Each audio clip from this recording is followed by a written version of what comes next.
think the first is, depending upon how well you want to do, and particularly if you're starting a company, you need to work super hard. So what does super hard mean? Well, when my brother and I were starting our first company, instead of getting an apartment, we just rented a small office and we slept on the couch. And we showered at the YMCA, and we had just one computer. So the website was up during the day, and I was coding at night. 7 days a week, all the time.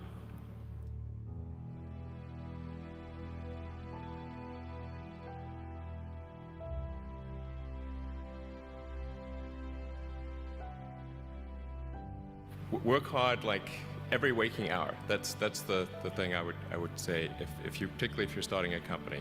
And I mean, if you do simple math, you say like, okay, if somebody else is working 50 hours and you're working 100, you'll get twice as much done in the course of a year as the other company.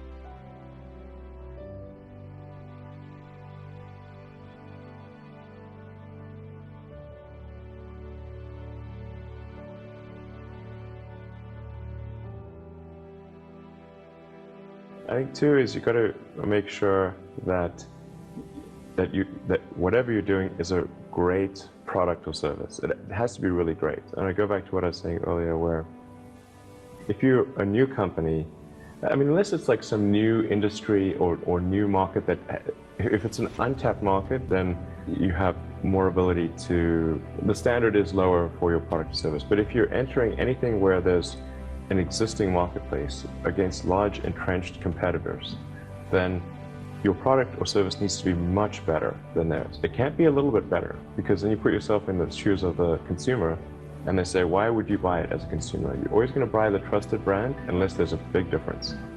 So a lot of times entrepreneur will come up with something which is only slightly better. And it can't just be slightly better. It's got to be a lot better.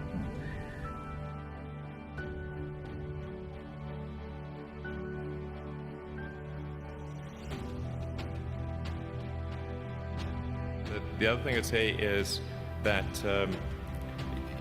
if you're creating a company or if you're joining a company, the most important thing is to attract great people. So either join a group that's amazing, that you really respect, or if you're building a company, you've got to gather great people. I mean, all a company is a group of people that have gathered together to create a product or service.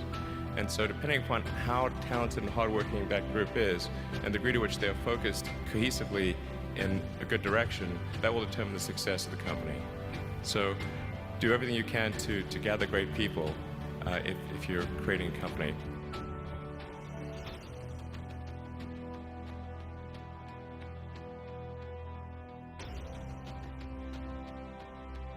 Then I'd say focus on signal over noise. A lot of companies get confused. They spend money on things that don't actually make the product better. So, for example, at Tesla, we've never spent any money on advertising. We put all of the money into R&D and manufacturing and design to try to make the car as good as possible. And I think that's the way to go. So for any given company, just keep thinking about, are these efforts that people are expending, are they resulting in a better product or service? And if they're not, stop those efforts.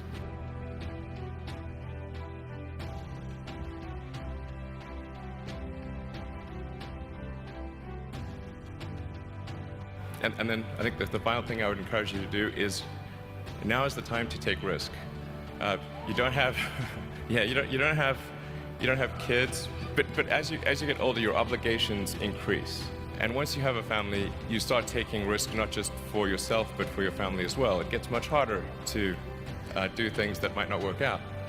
So now is the time to do that before you have those obligations. So I would encourage you to take risks now. Do something bold. You won't regret it.